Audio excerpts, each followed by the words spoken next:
우리들은 늘 배우면서 살아가야 합니다. 그리고 모든 사람에게는 배울 만한 장점이 있는 것입니다. 아무리 못난 사람, 보잘것없는 사람이라 할지라도 자세히 살펴보면 그 사람에게도 배울 것이 있습니다. 심지어는 삼척동자에게도 배울 것이 있다고 하지 않습니까? 우리 교회 성도님들 교회 섬기고 어렵고 힘들 때마다 믿음으로 이겨나가고 그리고 기쁨으로 사명을 감당하고 사랑으로 섬기는 아름다운 모습을 볼 때마다 저는 성도들을 통해서 늘 배우게 됩니다. 우리들은 서로 배우고 서로가 도움을 주어야 합니다. 어떻게 기도해야 되는지, 어떻게 믿어야 되는지, 어떻게 섬겨야 되는지, 어떻게 사랑해야 되는지 서로가 배우며 믿음의 길을 걸어가고 있는 것입니다. 특별히 성경을 통해서 배워야 합니다. 성경의 아름다운 신앙의 위인들의 모습을 보면서 나도 저렇게 믿어야지, 나도 저렇게 신앙의 길을 걸어가야지 끊임없이 성경을 통해서 배우는 자가 되어야 할 줄로 믿습니다. 북이스라엘의 가장 악한 왕은 아합 왕이었습니다. 아합 왕의 부인은 그 유명한 이세벨이라는 여인이었습니다. 아합 왕과 이세벨이 다스릴 때 북왕국은 우상 숭배가 가장 창궐한 시대였고 아합 왕과 이세벨이 바알 종교를 전국에 퍼뜨리던 시대였습니다. 이 어두운 시절에 하나님의 사람 엘리야가 활동하기 시작합니다. 바알은 농경 문화에서 풍요를 약속하는 신이었습니다. 농사를 결정하는 가장 중요한 것은 바로 비였습니다. 비가 적절하게 내리고 비가 알맞게 내리고 그래서 비가 얼마나 잘 내리느냐에 따라서 농경 문화의 풍요가 결정되게 됩니다. 비가 내리지 않으면 아무것도 할 수 없습니다.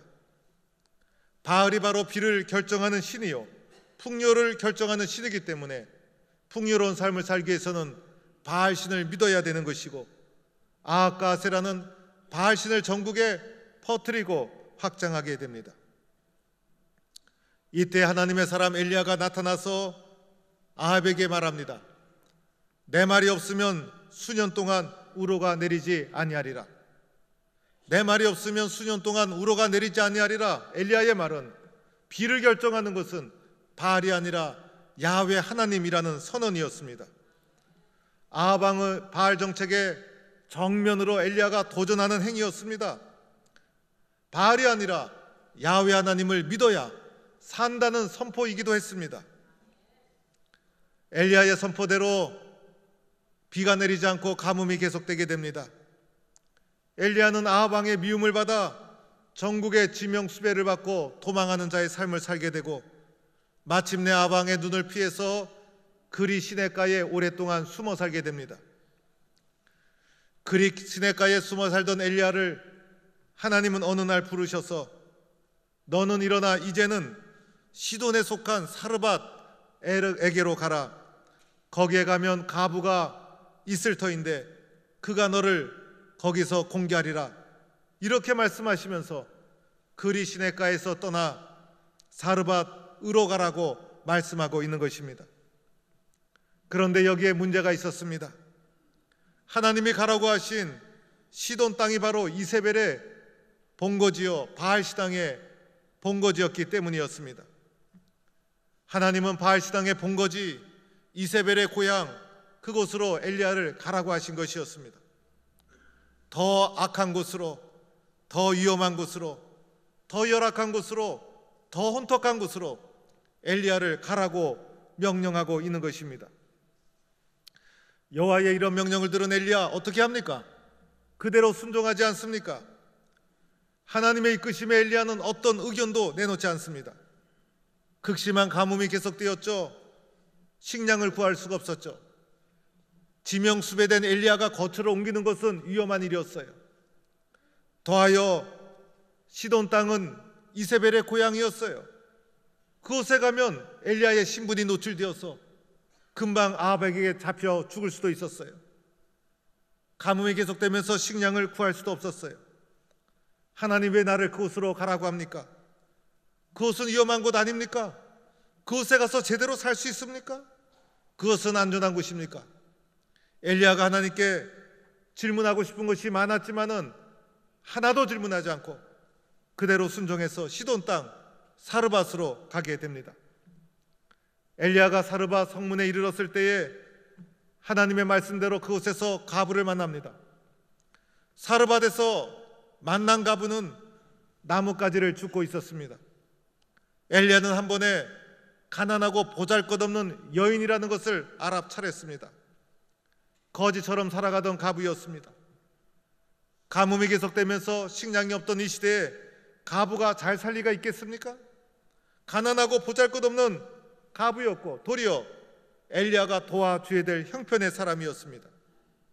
이런 가부를 사르밧 성문에서 만나게 된 것입니다. 먼 길에 지친 엘리야가 가부에게 말합니다. 나에게 물 좀 주시오. 그릇에 물을 가지고 와서 날 좀 마시게 해주세요라고 요청을 합니다. 가뭄이 계속되면서 물을 구하는 거 쉽지 않았어요. 낯선 사람에게 물을 주는 거 쉬운 일이 아니었습니다. 그러나 가부는 엘리야의 요청을 흔쾌히 수용을 해서 물을 가져다 주기 위해서 물을 기르러 가게 됩니다. 그런데 엘리야가 한 가지 더 부탁을 합니다. 물을 가지러 가는 김에 이왕이면 내 손에 떡 한 조각을 가지고 와서 나에게 좀 주시오라는 부탁이었습니다. 먼 길에 갈증나고 시장하고 지쳤던 엘리야, 먹을 것 좀 달라고 요청하게 된 것이었습니다. 그러자 예상하지 못한 일이 벌어집니다. 가부가 가던 길을 돌이켜 엘리야를 향하여 쓰게 됩니다. 복받치는 감정으로 하소연합니다. 가부가 말하기를 당신의 하나님 여호와의 사심을 가리켜 맹세합니다라고 말을 시작합니다. 심각하게 말을 시작한 거예요. 가부가 엘리야에게 물을 달라 할 때 요청에 들어준 것 이유가 있었죠. 엘리야가 하나님의 사람이라는 것을 알아봤기 때문에, 그래도 가부의 마음속에 하나님 신앙이 조금 있었기 때문에 물 정도는 들어주게 되었던 것입니다.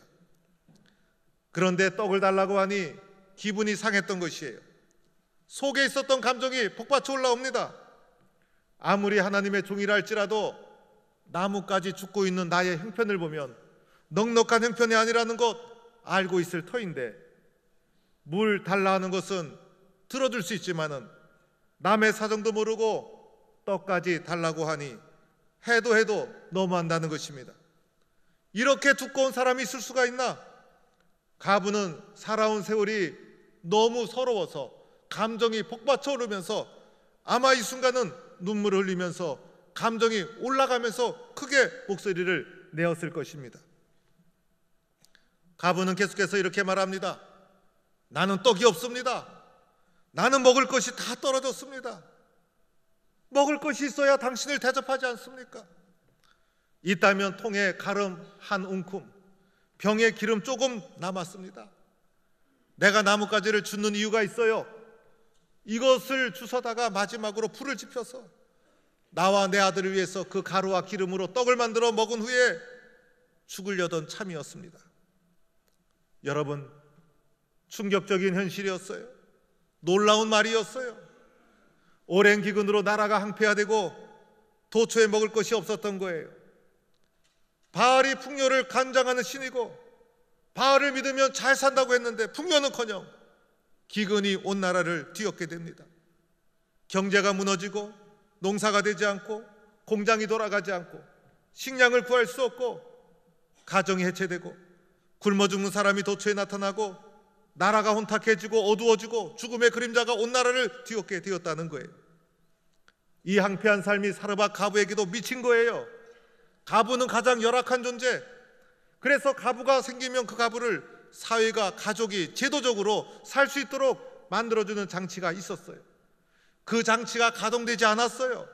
이 가부는 아들과 함께 이 험악한 세월을 버텨야만 되었어요. 굶기를 수없이 굶었을 거예요. 살아갈 길이 보이지 않아요. 살아갈 방법이 없었던 거예요. 그에게 찾아온 건 딱 두 마디, 한마디, 절망뿐이었어요. 마침내 아들과 살려고 몸부림쳤지만은 살 수가 없어서 남은 가루 한 움큼으로 떡을 해먹고 죽기로 작정한 것, 오늘 이것이 가부의 상황이었다는 것입니다. 바알 종교가 이들의 삶을 지켜주지 못했어요. 바알 종교는 풍요와 물질을 상징해요. 물질과 풍요가 우리의 삶을 행복하게 지켜주지 못한다는 것입니다. 사람을 행복하게 만들어주는 것 오직 야훼 하나님 한 분뿐이십니다. 바알이 약속한 풍요가 보이질 않았어요. 기근과 굶주림이 만연하게 됩니다. 세상의 물질이 필요한 것이지만 그 물질이 우리의 삶을 지켜주지 못합니다. 하나님을 떠난 삶은 결코 잘 될 수가 없다는 것입니다. 이렇게 불쌍한 가부의 말을 듣고 엘리야가 어떻게 반응합니까? 이 가부의 말을 듣고 엘리야가 어떻게 처신했는가 중요하죠. 엘리야가 가부에게 첫 번째 한 말씀이 두려워하지 말라, 이 말씀이었어요. 두려워하지 말라는 엘리야의 선포 속에는 살아계신 하나님이 계시다라는 것이 전제되어 있는 거예요. 세상에서 아무리 힘들고 어려워도 두려워하지 말라. 절망이 찾아올지라도 절망이 아니다. 두려워하지 말라. 하나님이 계시다. 오늘 가부가 처한 상황에 대해서 엘리야는 적극적으로 개입하면서 두려워하지 말라. 내가 일어나고 살아날 길이 있다. 절망은 찾아오지 않는다. 너에게는 길이 있다. 하나님이 계시기 때문에 두려워하지 말라. 이렇게 선포하고 있는 것입니다.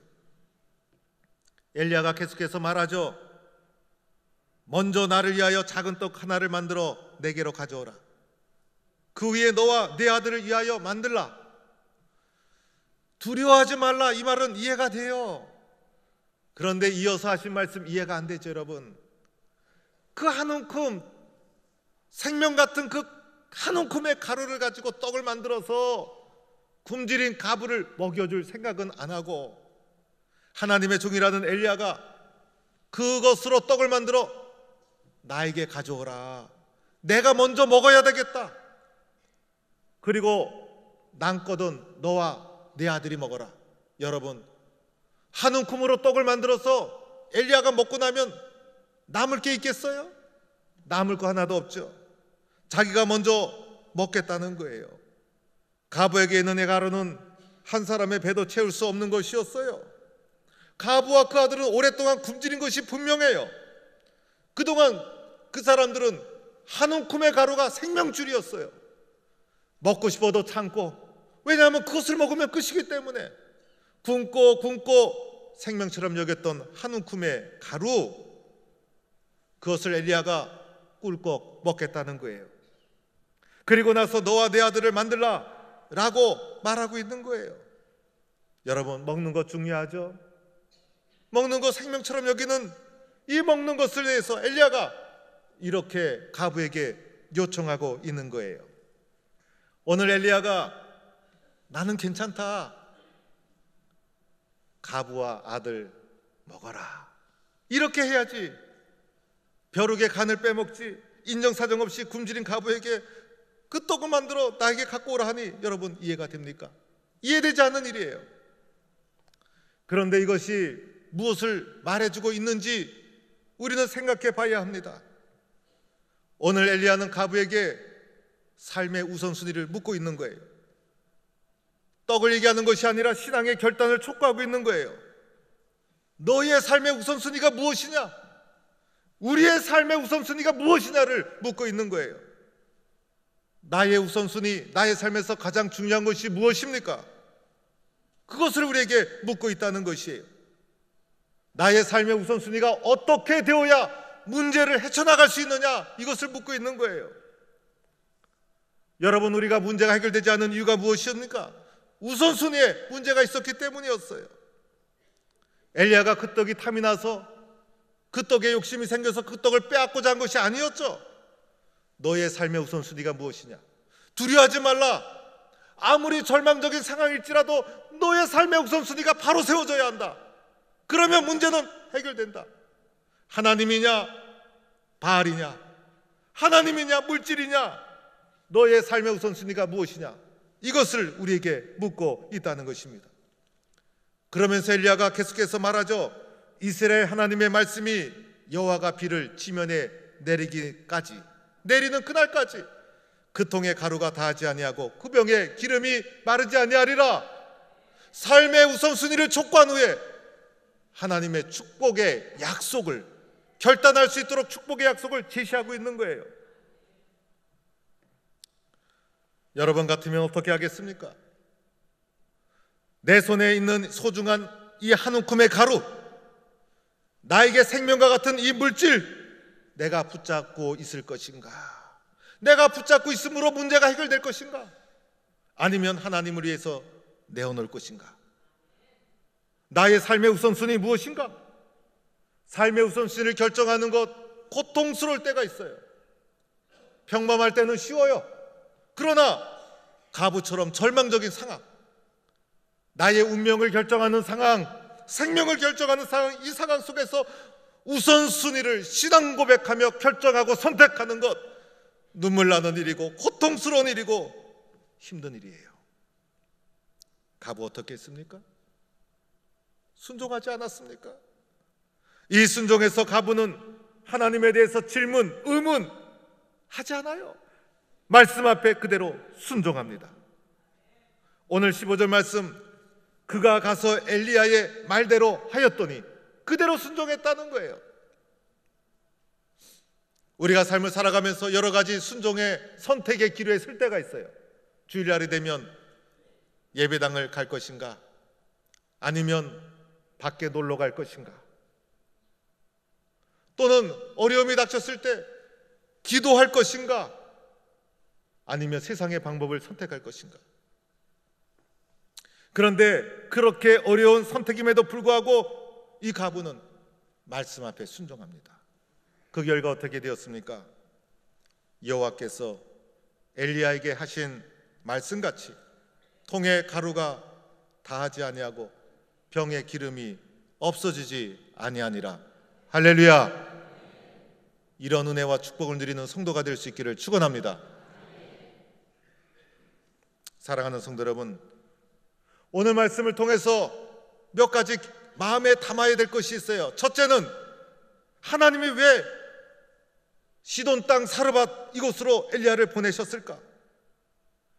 그래서 그곳에서 한 움큼의 가루에 자신의 생명을 걸고 있는 불쌍한 가부를 만나게 해주셨을까? 이 가부를 인간적으로 보면 얼마나 불쌍해요.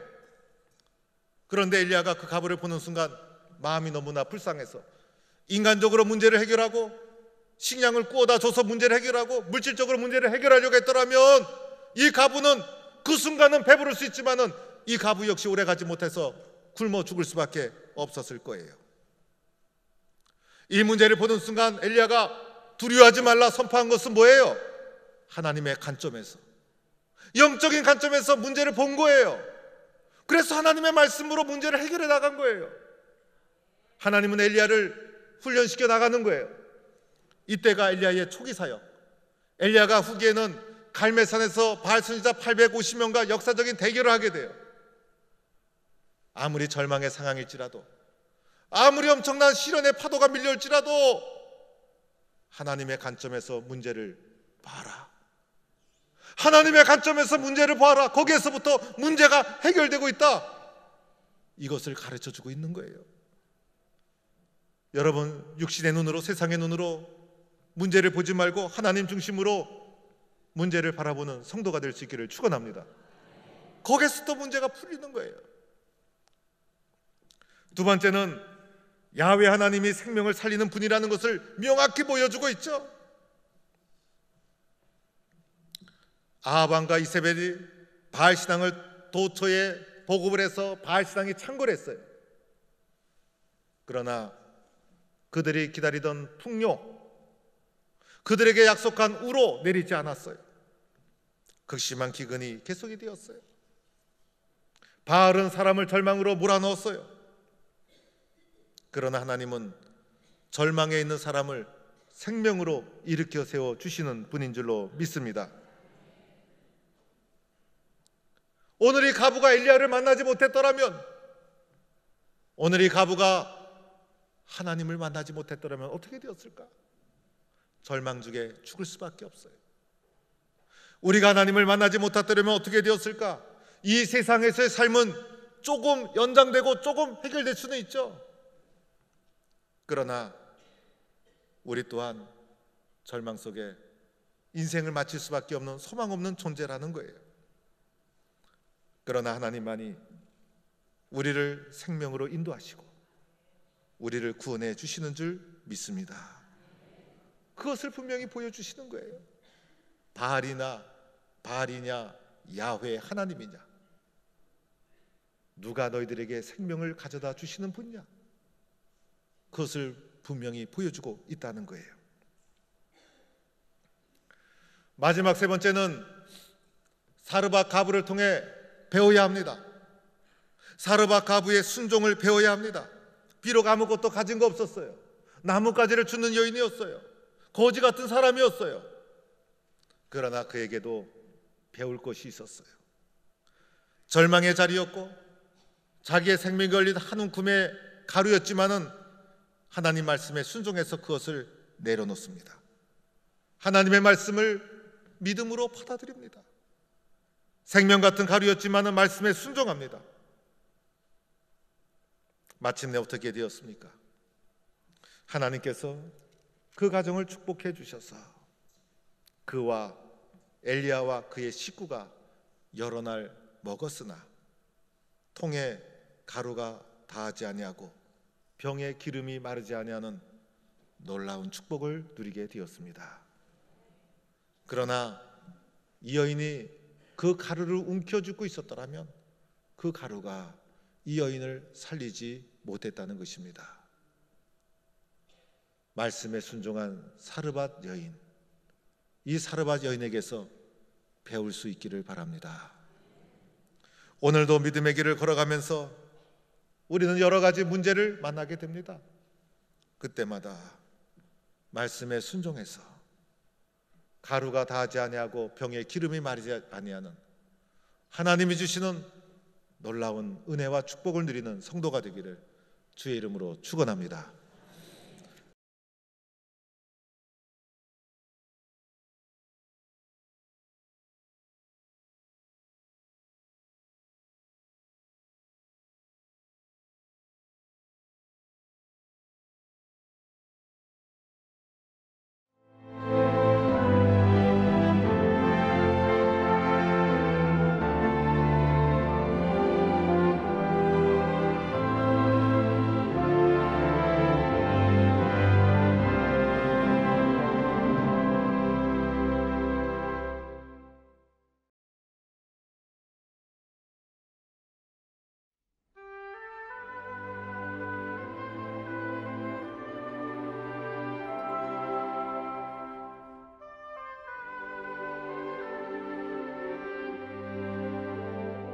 여기에 모인 우리 주의 은총 받은 자여라. 주께서 이 자리에 함께 계심을 원하라. 언제나 주님만을 찬양하며 따라가리니 시험을 당할 때도 함께 계심을 믿노라. 이 믿음 보았으라. 주가 지켜주시